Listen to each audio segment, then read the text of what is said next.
This episode of New Politics was released on the 5th of March, 2022, and produced on the land of the Wongal people.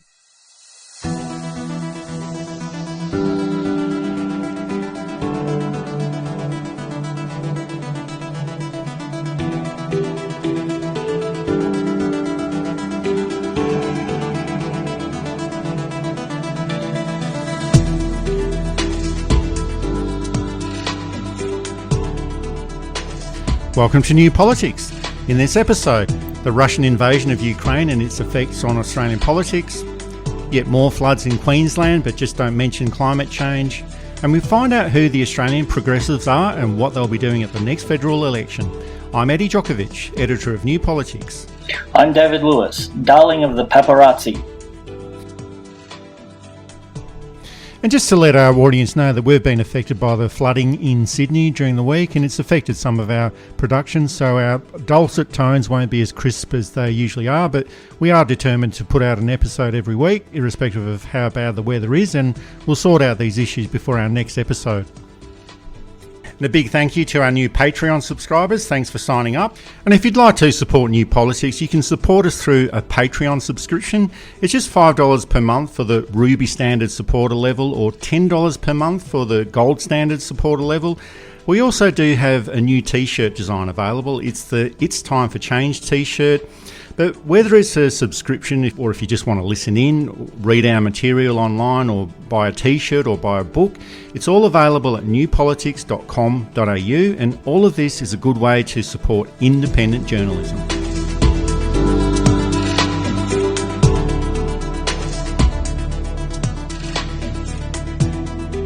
The Russian invasion of Ukraine is continuing. This is one of the more serious international events in recent times, and it's hard to know exactly what the end game will be here. Australia has committed $100 million of support to Ukraine, and we just have to have the usual caveats here. That's what's been announced. We just have to wait and see whether that ends up actually being delivered or not. But it's a start and part of the international efforts to end the conflict as soon as possible. Australia does have to do something and be seen to be doing something about the Russian invasion in Ukraine, but ultimately all politics is local, and Australia's actions at the moment are playing to a domestic audience, especially in the context of the federal election coming up soon. Is the Australian government doing the right thing? Should it be doing more? Should it be doing less? Or is it just about the right amount? It's hard to know. First, we have to acknowledge that the Australian government currently aren't the most nuanced thinkers and aren't the most competent executors of policy and diplomacy. Having said that, it's a war that has attracted the attention of the whole world. And of course, we have a Ukrainian community in Australia. And of course, Russia is a major power. Ukraine is a middle power. It's to do with NATO, which ties in the United States. When I say it's to do with NATO, at least ostensibly it's to do with NATO, it's also a conflict that has garnered the world's attention.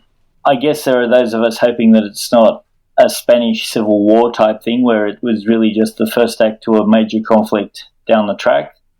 There are others comparing it to the opening years of World War II, others comparing it to World War I. I myself think it's probably closer to Crimea as an empire tries to extend its influence perhaps further than it's able to. The Australian government has done what it likes to do best, which is make a few announcements, made some promises which it may or may not keep, and let's be fair, it may not need to be kept either. Germany, for example, a country that is limited to its defence budget being no more than 2% of its GDP, has sent over arms. Switzerland has closed off Russian transactions in its banking system. This is, I think, unprecedented. Switzerland usually remains steadfastly neutral. The Russian ruble, last I saw, worth less than 1 cent in US dollars. So the Russian economy has collapsed. To be fair, Australia may not need to do anything. I think the main focus of it here has been to try and posit Scott Morrison and the government as a wartime government. Well, Australia is part of the international community, but it's nowhere near being a key player or nowhere near being the key player that it thinks that it is. But it does have to take some action. But whatever it could do or would want to do, it's limited by the existing international structures that we do have in place, mainly through the United Nations. And it's right that Australia does become involved somehow in a positive way, but I can't help feeling that if an election wasn't coming up soon, we probably wouldn't have much government support or much of a government response at all. And before people start saying, well, you would say that, you're not a supporter of the government at all, and that's absolutely right. But we also have to compare the actions of the Australian government now with the actions during the breakup of Yugoslavia in the early 1990s. And those conflicts in Bosnia and Croatia, they lasted for over 3 years. And that's about the only similar example that I can think of in Europe over the past 30 years. But Australia's involvement at that time was virtually non-existent in Bosnia and Croatia. There was a belief that it would primarily be resolved by the major world powers and European countries through the United Nations. Australia wasn't even asked to provide peacekeeping forces and provided around $10 million of assistance over 5 years. The civil war and the breakup of Yugoslavia was seen as a distant conflict. Most people didn't know what it was about, similar to the Ukraine-Russian conflict at the moment, and Australia did keep its distance. And we also have to compare Australia's response when Russia annexed the Crimea in 2014. The Abbott government put in a few financial and travel sanctions against 11 unnamed Russian political figures, and to be fair, that's probably all they could have done anyway. But essentially, there was no promise of money, there was no promise of the lethal aid that Scott Morrison is promising now. But at least it has given the Prime Minister an opportunity to talk tough. Today, to further increase the support we're providing to Ukraine and to our NATO, to the NATO and all the members of NATO, we will be answering the call from President Zelensky. President Zelensky said, "Don't give me a ride, give me ammunition." And that's exactly what the Australian government has agreed to do. We will be committing $50 million to support both lethal and non-lethal defensive support for Ukraine. The overwhelming majority of that, that's some 70 million Australian dollars, will be in the lethal category. We're talking missiles, we're talking ammunition, we're talking supporting them in their defence of their own homeland in Ukraine, and we'll be doing that in partnership with NATO. I'm not going to go into the specifics of that because I don't plan to give the Russian government a heads up about what's coming their way, but I can assure them it's coming your way. And it's not like the war in Ukraine just commenced last week. It's been ongoing since 2014 in those breakaway republics within the Ukraine borders. And of course, this is on a more serious level, this current situation. This is an invasion, whereas the actions preceding have been proxy wars within Ukraine supported by the Russian government. But it's hard not to think that there's quite a bit of political opportunism going on here. Definitely. There are pro-Russian areas in Ukraine. This gets into highly subtle stuff that paints too many people with the same brush both ways. So the invasion was probably avoidable. And so there are other factors at play here. A lot of it is to do with not just a long-standing border issue or control issue, but Ukraine has a lot of natural resources that Russia would love to get its hands on. So there's all of that as well. None of this really matters to Australia, to be really brutal about it. But the Prime Minister was hoping to posit himself as a wartime leader in the mould of Robert Menzies or John Howard. Nobody seems to be buying the idea of Morrison as wartime leader. We have a incompetent thug bully boy with no plan, no clue, no idea, and no competence to be able to get through this. And just taking it away from an Australian context just for a little bit, just to show that we can talk about international affairs as well, this conflict could be drawn out for a long time or it could be over and done with quite quickly. But as we explained in our previous episode, this is a very complex international situation, and complex situations in international politics take a long time to resolve. But in some ways, Vladimir Putin has already lost this war. There's been sanctions. The Russian Rouble is collapsing, as you mentioned before. The funding of this war is costing $1 billion a day. There's been the loss of face for both Vladimir Putin and the Russian Federation as well. There's a loss of World Cup qualifying football games, and this is very important to a populist dictator. Clever leaders can achieve their goals through non-military means, but this type of Russian invasion is 19th century imperialism, and ultimately it's bad politics in the 21st century, and trying to achieve political goals using the military is usually a sign of foolish leadership. Now, there have been suggestions that Putin wants to return to a Soviet Union structure, but that's never going to happen. No one ever talks about the return of the Austro-Hungarian Empire or the Ottoman Empire or a return to Yugoslavia. And even if he tries a de facto Soviet Union setup, which is obviously what he's trying to do by setting up a puppet regime in Ukraine, he's already got that in Belarus, which is right next door to the Russian Federation. But it also reveals the mindset of someone like Vladimir Putin. He's only 69, but this seems to be the actions of an unstable leader, and this could ultimately see him deposed or the start of a civil war within the Russian Federation itself. Anything could happen. It's likely that Putin has lost his grasp on reality as the tension has ramped up, and he's surrounded by yes men too. When you're in a high-pressure situation, you do want someone calming you down, settling you down and saying, let's look at the broader perspective in this thing. Where are we heading with this? He doesn't seem to have anybody doing this. The Russians, as of speaking today, are losing the war, not just from a moral standpoint, but from a tactical standpoint too.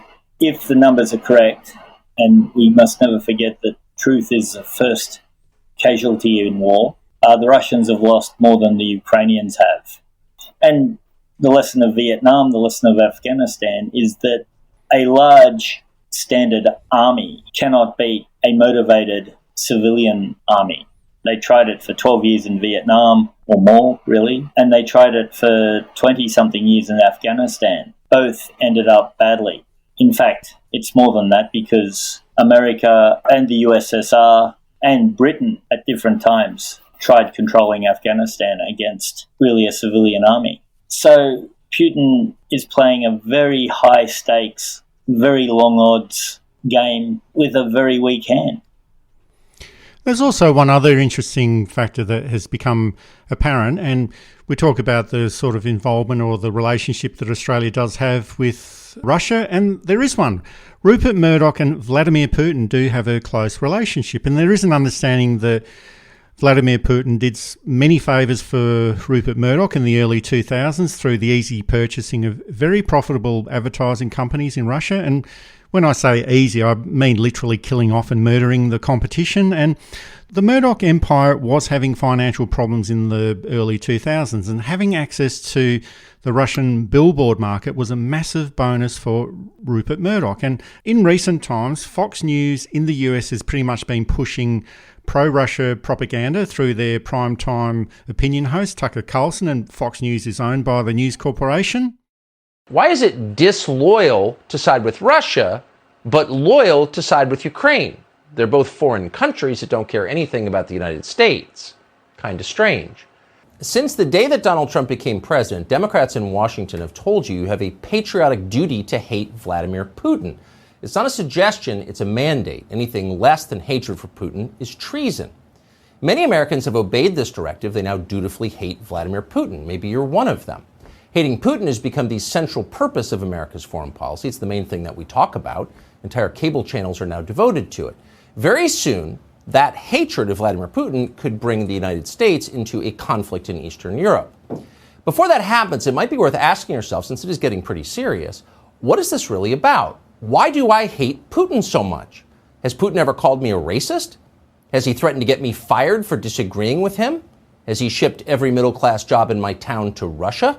Did he manufacture a worldwide pandemic that wrecked my business and kept me indoors for 2 years?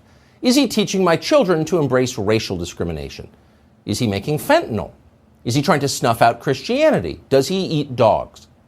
These are fair questions, and the answer to all of them is no. Vladimir Putin didn't do any of that. So why does permanent Washington hate him so much? If you've been watching the news, you know that Putin is having a border dispute with a nation called Ukraine. Now, the main thing to know about Ukraine for our purposes is that its leaders once sent millions of dollars to Joe Biden's family. Not surprisingly, Ukraine is now one of Biden's favorite countries. Biden has pledged to defend Ukraine's borders even as he opens our borders to the world. That's how it works. Invading America is called equity. Invading Ukraine is a war crime.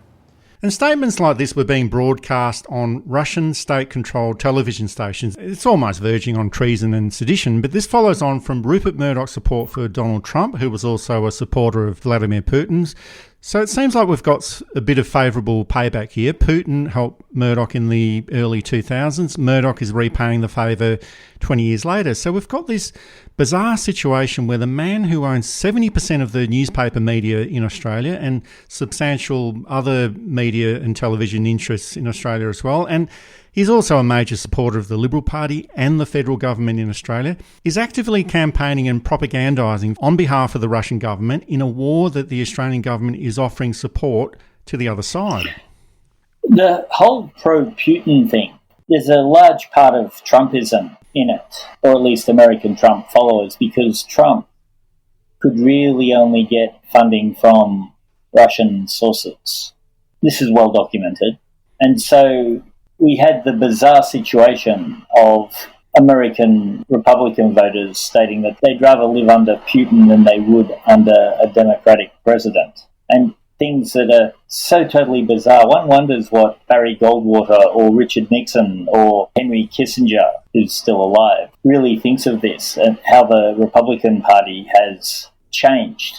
Also, the Murdoch and News Corp are smart enough to know that there's not a lot of public support on the Russian side. So they're trying to walk that fine edge by supporting Putin, by putting in pro-Russian things, but also understanding that at the moment President Zelensky is a very popular figure.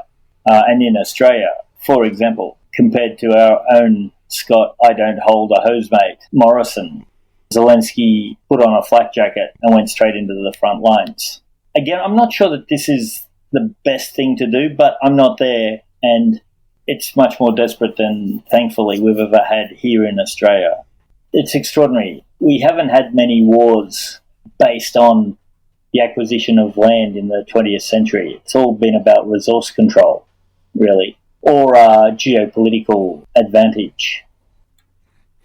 And just bringing it back to the federal government, because a lot of people have been asking us, well, how will the conflict in Ukraine affect Australian politics and the next federal election? And the answer to that is, well, probably not much. It's probably still too early to see how the Russia-Ukraine crisis is going to affect local politics. But in a news poll during the week, there was no change at all in the polling. If anything, it's a little bit worse for Scott Morrison. It's still at 55% for Labor and 45% for the coalition in two-party preferred voting. But there have been suggestions that all of this will play out to the coalition's strengths on national security, and we do have to point out that these are just perceptions. If anything, Labor's performance on national security has been slightly better over the past 50 years when they've been in government, but that's a moot point. In politics, it's all about what people believe, not what actually happened.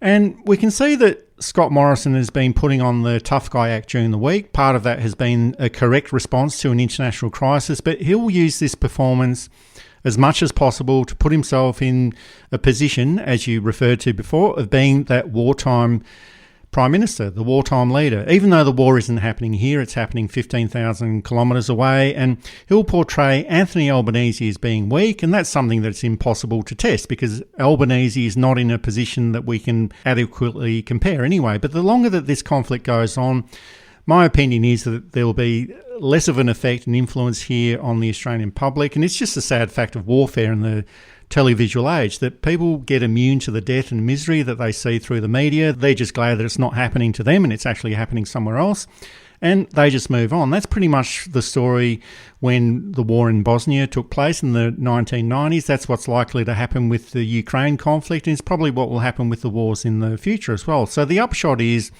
it's probably not going to have much influence on the outcome of the next election, even if the war in Ukraine is still going on at the time of the next election, unless it spreads to other areas such as the Baltic states or parts of the old Soviet Eastern Bloc. So it's still a little bit unpredictable at the moment. Yeah, unless Australia commits on ground troops, and I don't think they will, there's nothing in it for us except to support an underdog country. And anything can change. This type of things, too, in a war situation, things change daily. Advantages turn to disadvantages. Countries change their mind. Wars start, wars end, wars get unexpectedly more intense or unexpectedly less intense. As we stand this week, and I'm really stretching it saying this week, but There's no advantage to Australia to commit troops. They may send across the money they've promised. They don't have a great record in sending over the money they've promised to various things, but that may happen. It may be that advisors go over, but I don't know that Ukrainians need military advisors from a country with completely different geopolitical aims and ambitions telling them what to do. I think Morrison has probably, and I think he's realised even by now, that trying to posit himself as the great military leader isn't going to fly because there's just no way he can make it. Now, if it was John Howard, a much more subtle thinker, a much more competent person, a much more effectively ruthless leader, things might be different. But I don't see the depth of thinking in which Morrison might be able to turn it around and make it, one, about him, and two, make it about him in a positive way. And again, there's too much happening in Australia. There will come a point where Australians will stop worrying about the war in Ukraine and start to worry about the things happening here. You're listening to New Politics. You can subscribe to us on Apple or Google Podcasts, listen through YouTube, SoundCloud and Amazon Music, or find us at newpolitics.com.au, and you can now support New Politics through Patreon. Up next, it's flooding in Queensland and New South Wales, but just don't mention the effects of climate change.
If we look at the modern history of flooding in Queensland, there were major floods in 1893 and 1974 in Brisbane, and again in the summer of 2010 and 2011.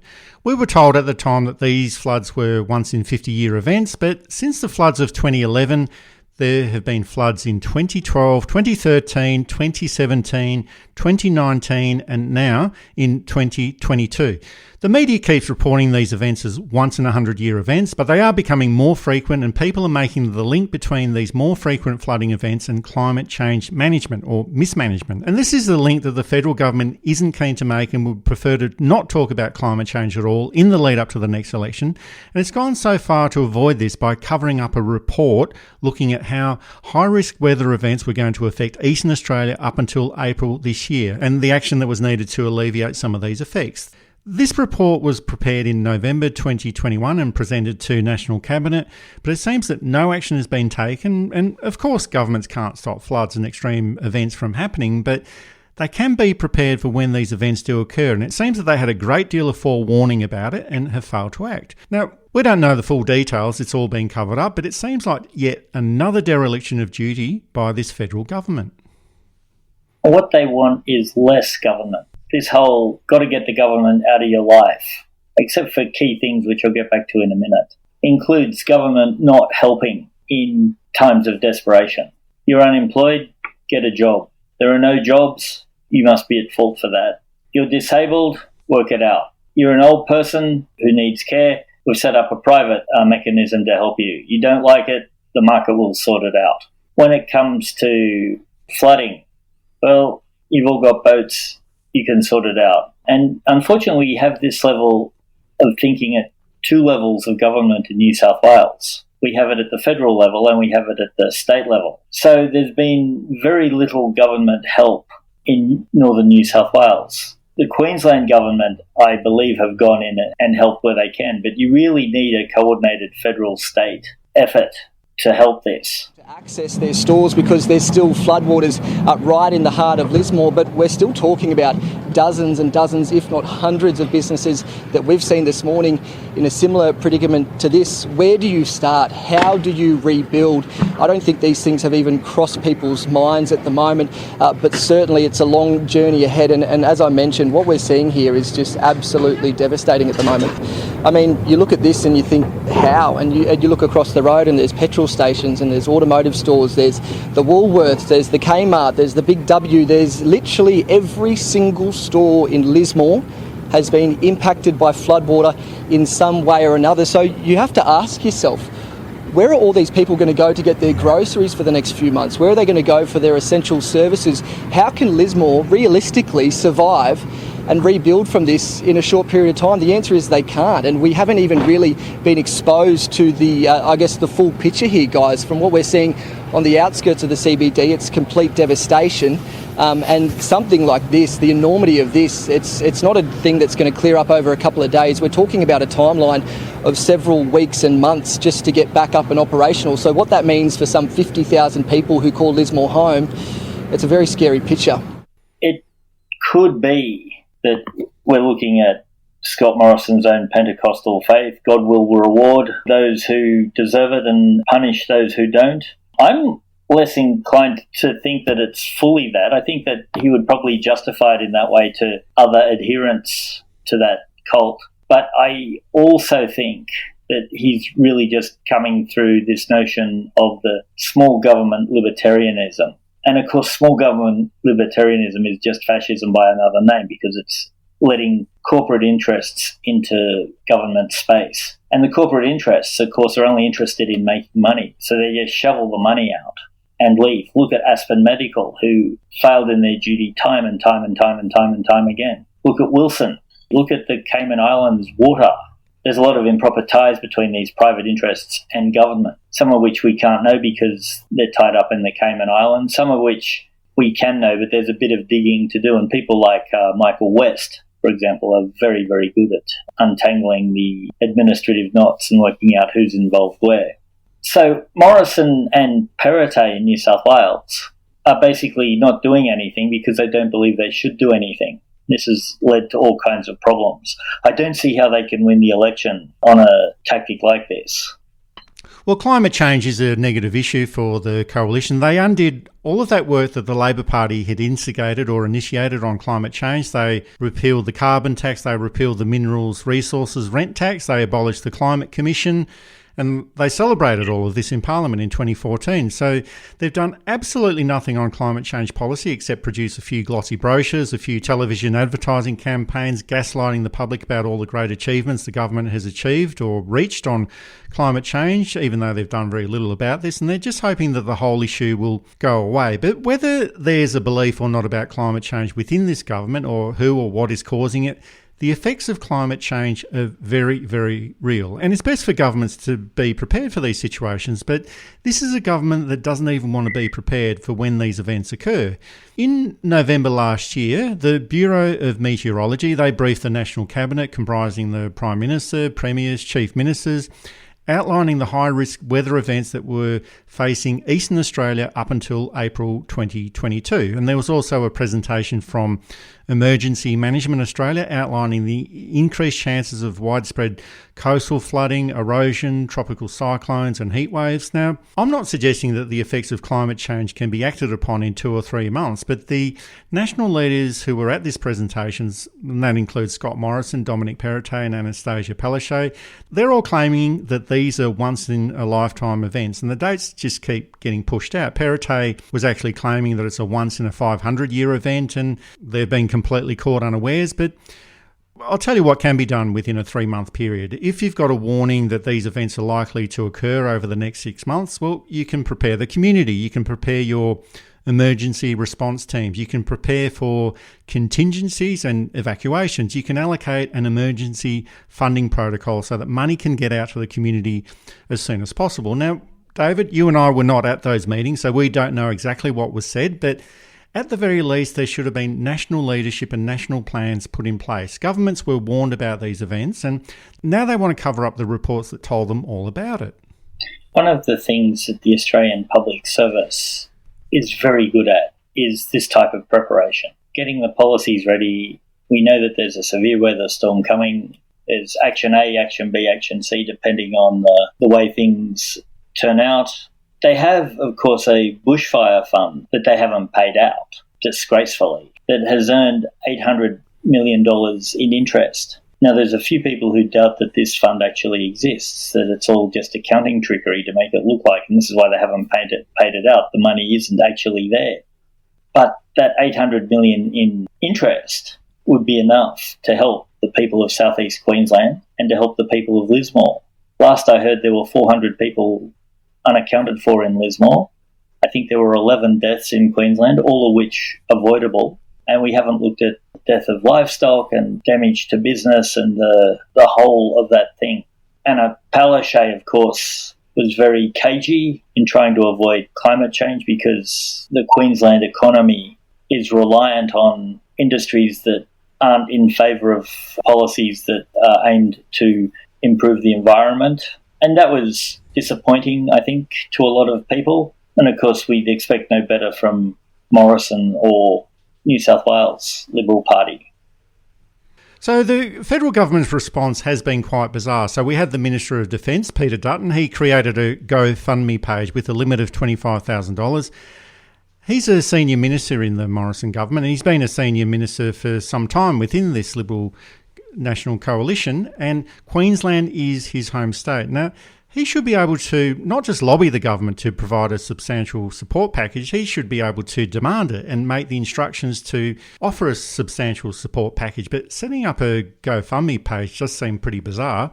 And the Minister for Emergency Management, Bridget McKenzie, she offered $180 per person for relief funding, and that's per person. That's not $180 per day. It's just $180 per person that's been affected by this. And just to put this in context, the Minister's meal and travel allowance for the day that she travelled up to the region to make these announcements is $609 per day. Now, I'm not expecting the Minister of the Crown to spend the night at the local backpackers, but maybe she should. She might meet some interesting people. But in the context of what the Minister receives and what was actually required by all of these people affected by flooding, $180 is an absolute pittance. So, and also some more context that we can provide. You mentioned the $4.8 billion government bank account that's just not being used at all. There's $1.4 billion that has been paid to a Brisbane company for offshore processing in Nauru, even though it's had no arrivals since 2014. That company is Construct. It's a company which donates to the Liberal Party. So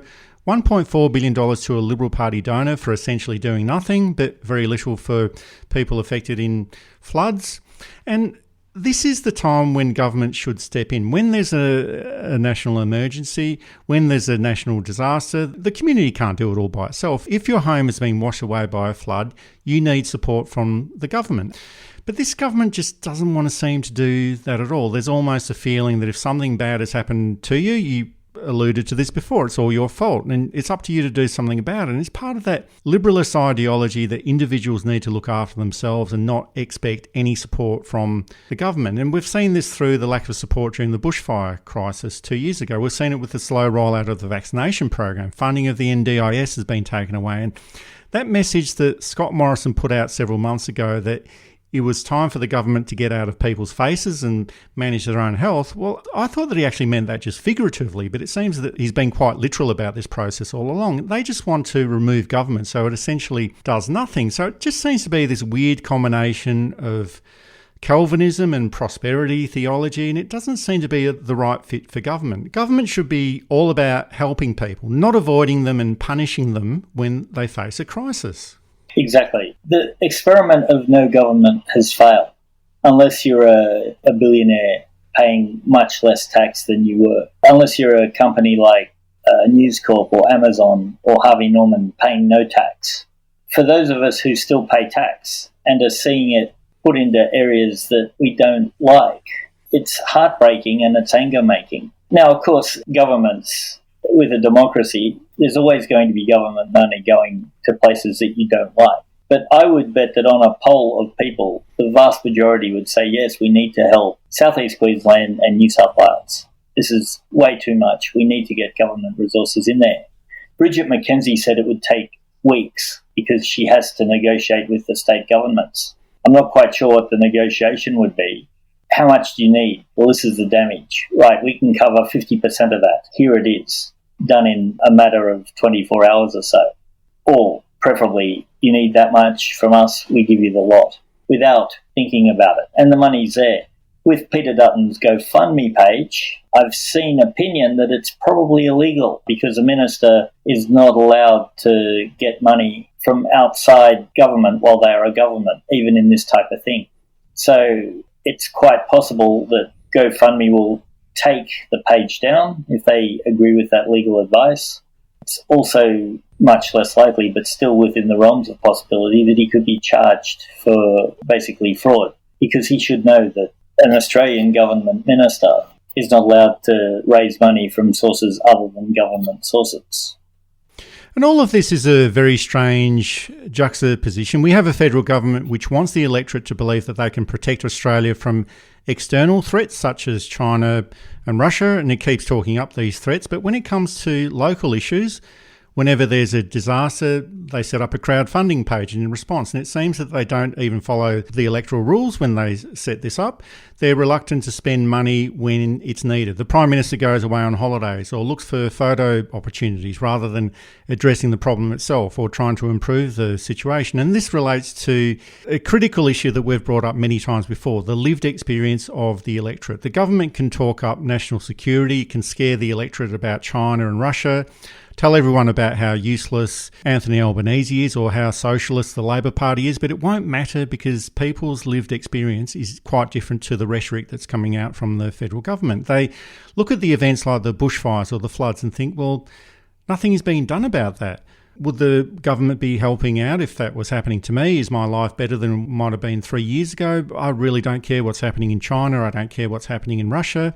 How is the performance of this government affecting me and my family? And based on what we're seeing in the polls at the moment, the federal government isn't fulfilling those expectations. When it gets down to it, paying somewhere close and sometimes over, depending on the car you drive and the petrol you use, $2 a litre for petrol. It's going to matter more than an abstract geopolitical conflict between China and Taiwan. And I know it's not abstract for the people in China and Taiwan, but for an Australian citizen whose businesses or home is at risk of being washed away and whose electricity prices have gone up, even though it was absolutely firmly promised that privatisation and not going to solar would drive prices down, and gas prices have gone up, wages have stagnated. This matters more than European conflicts half a world away. Not to say that we don't care about those things deeply. We've spent 40 minutes talking about them. But if your wage is the same as it was 4 years ago, but your groceries are a third more, that type of thing matters. Unless they can do something about that in the next 60 days, there's going to be an electoral impact there, I think. You're listening to New Politics. You can subscribe to us on Apple or Google Podcasts, listen through YouTube, SoundCloud and Amazon Music, or find us at newpolitics.com.au, and you can now support New Politics through Patreon. Up next, we speak to Therese Faulkner and find out what the Australian progressives are all about and what they'll be doing at the next federal election.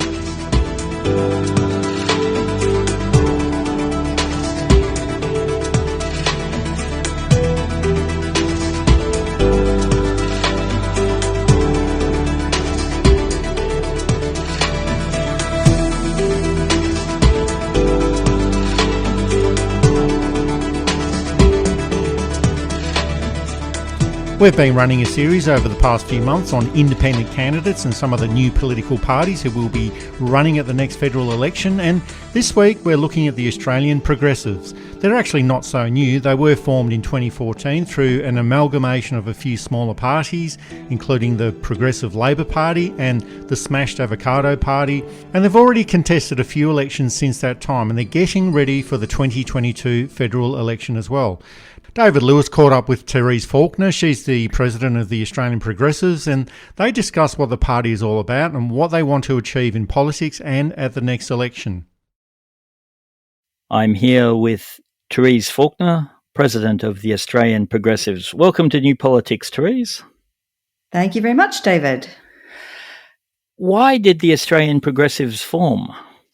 Well, the Australian Progressives formed quite a number of years ago. Some listeners might recall the March in March movement, which happened in 2014. So there was a lot of anger around the country with the Abbott government at the time, and people protesting about policies on, lack of policies, I guess, on climate change, angry about the treatment of asylum seekers, angry about the lack of marriage equality, tax system, media ownership. And so as a result of that anger, I guess that was harnessed into some political parties being formed, one of which became the Australian Progressives. We thought there was a gap in the political system, basically, and with those policy positions of the Abbott government weren't being addressed adequately by the opposition. We thought the Greens somewhat filled those gaps, but there was certainly room for another party in that mix. Are you a founding member? No, I'm not. Interestingly, I joined in about 2018 because I was thinking, there's a gap in Australian politics. I need to form my own political party. I think I'll form a party and it will be progressive. Oh, hang on, I better Google to see if one already exists. So I Googled and found the Australian Progressives, and everything was tick, tick, tick, tick. Yep, that all fits with my values and my philosophy. So I joined the Progressives, and since then have stood as a candidate a couple of times and am now the president. Are you enjoying being president? Yeah, no, it's terrific. We have such a lot of energy around the country for this party and some wonderful volunteers. It's a really good gig for me, yeah. So what's the basic philosophy of the party? Yeah, the basic philosophy of the party, I guess in my words, it's around decency. It's around kindness and compassion. But in terms of the formal position of the party, we are informed by a set of values. And the values are, it's a little bit twee, but they all start with the letter E. So we are about ethics, empathy, equality, evidence, engagement, and empowerment. So that underpins what the party is about in terms of a philosophy. So what are your policies? Well, I guess as evidenced by the name Australian Progressives, we're not a single issue party. So we're not like, say, affordable housing party or child protection party. So we have a lot of policies that cover basically 12 policy categories. We probably don't have enough time for me to go into all of those policies. But what I can say is we have a framework, and I think that our policies fit into three higher order policy objectives. So one set of policies is around reducing inequality. So we want to get rid of poverty in the country. We want to have gender equality. We want to reform the tax system so that there's less distance between the haves and have-nots in the country. We want to bring education and health into parity for all citizens in the country. So reducing inequality is one pillar, if you like. The second one is around cleaning up politics. So let's clean the place up. So this is around anti-corruption. It's around stopping political donations from corporations that will unduly influence decision-making that should be made in the interest of all citizens, not in the interest of the wealthy. And our third sort of area is about long-term, not short-term. We're not about 3-year election cycles. We're about let's plan for 100 years, not 3 years. And in that policy pillar, that leads us to address things like climate change, the environment, and a whole lot of other things that we think are missing, I guess, from politics today. Are you spread around the country, or are you concentrated on the east or west or in the north, or...? We're federally registered and we have a presence in every state and territory. So we do have members in every state and territory. We have more members, I'd say, East Coast than West Coast. But, I think our membership is steadily growing. The more people hear about us, the more support we're getting. Yeah, we're a growing party. Who do you see as your typical voter? Can you give me a description of who would be voting for you? Yeah, look, I was having a good think about this because I'm often asked this question, but I think our voters will be those in Australia who are progressive, and that doesn't mean left. It's not lefties necessarily. So I think we will appeal to the progressive-minded moderates, and will also appeal to perhaps more moderate Greens. So people who favour change or improvement or reform, as opposed to wishing that things are just maintained as they are.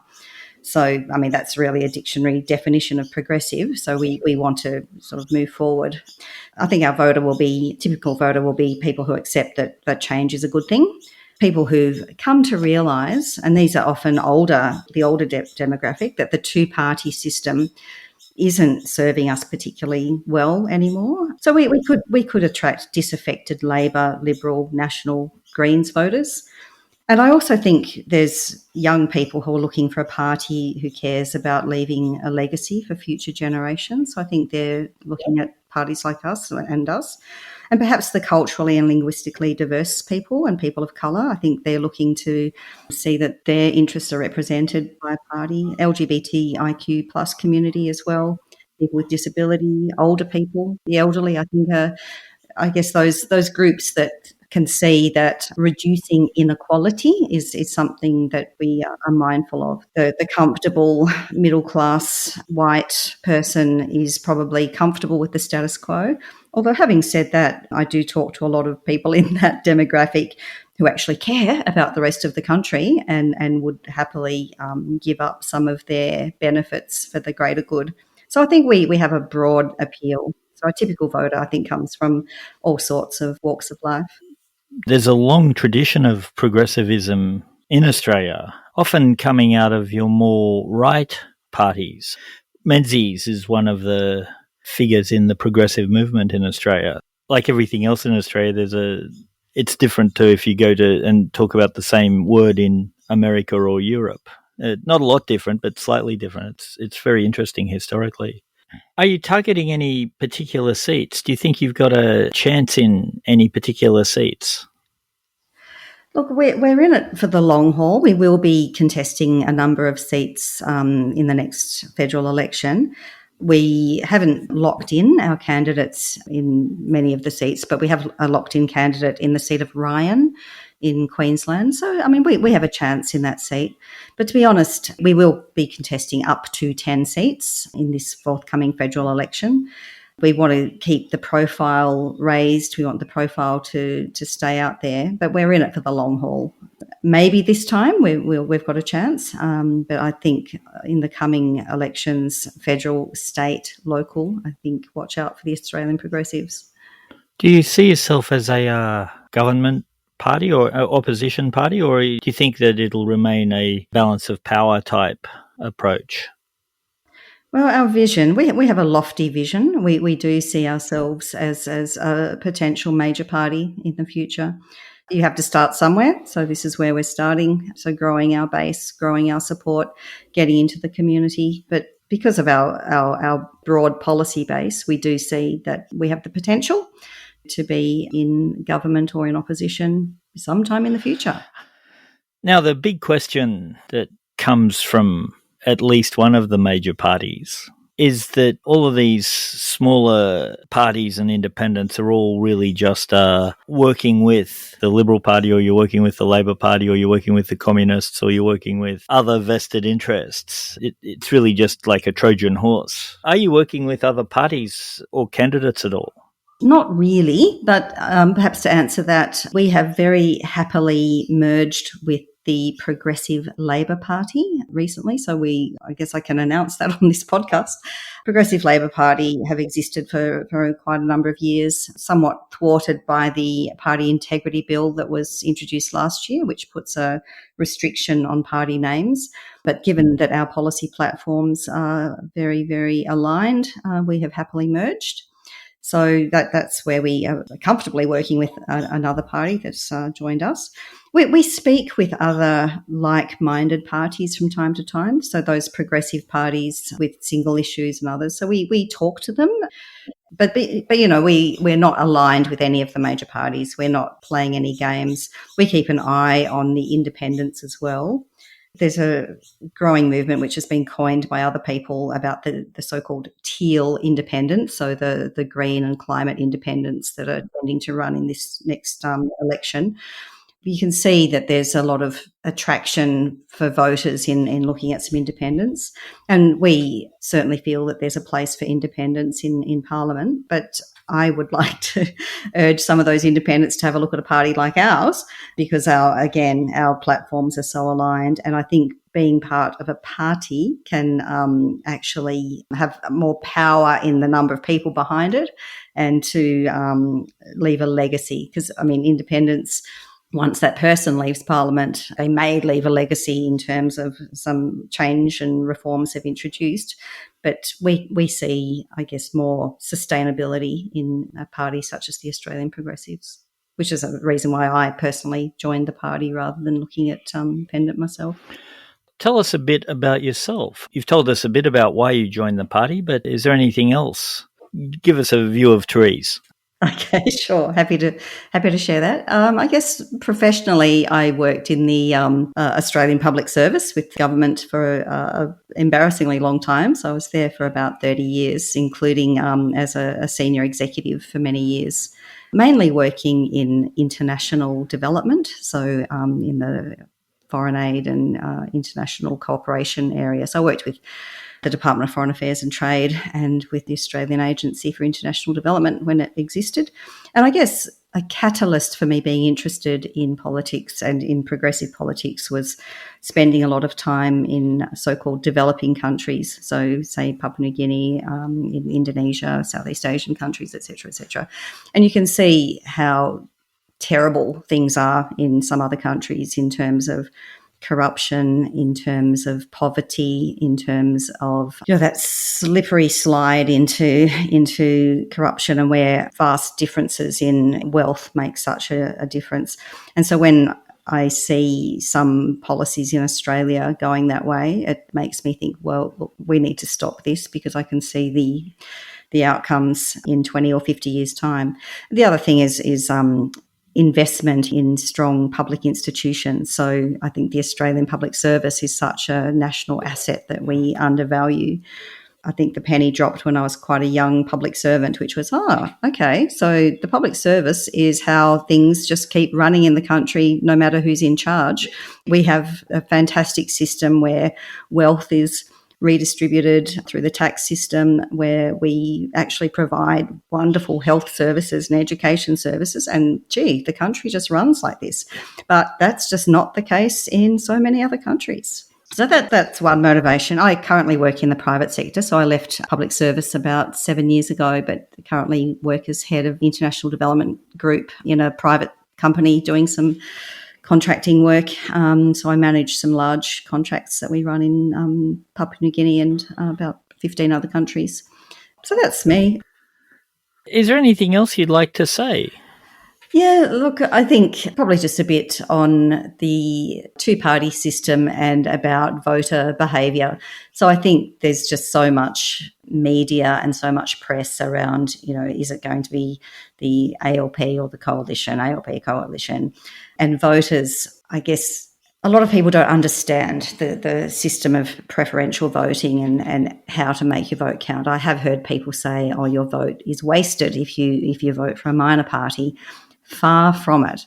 So the way preferences flow, a vote for a minor party can be a really powerful thing, or for an independent for that matter, that you're signalling that you are dissatisfied with the major parties. Don't forget, first preference votes mean that funding flows from the public purse to that first preference party or independent. So if you want your funding to just keep flowing into the major parties, put them number one and go that way. But if not, vote for a minor party. But if the minor party or independent doesn't get up, your vote will still count if you've got a major party in your list there. Don't waste your vote. Vote for a minor party or an independent first. Put the major parties down the list. I think a good message for everybody to consider at least the power in the system we have here. Absolutely. Well, thank you very much, Therese. I wish you and the Australian Progressives well in the next elections. We hope to see you around for a long time. Thank you so much, David. It's been really a great pleasure chatting with you today. And that was Therese Faulkner from the Australian Progressives, and you can find out more details about the party and their candidates at progressives.org.au. That's it for this episode of New Politics. Thanks for listening in. If you'd like to support our style of journalism and commentary, please make a donation at our website at newpolitics.com.au. We don't beg, plead, beseech or gaslight you about journalism coming to an end. We just keep it very simple. If you like what we do, please send some support our way. It keeps our commitment to independent journalism ticking along. I'm Eddie Djokovic. Thanks for listening in, and it's goodbye to our listeners. I'm David Lewis. We'll see you next time.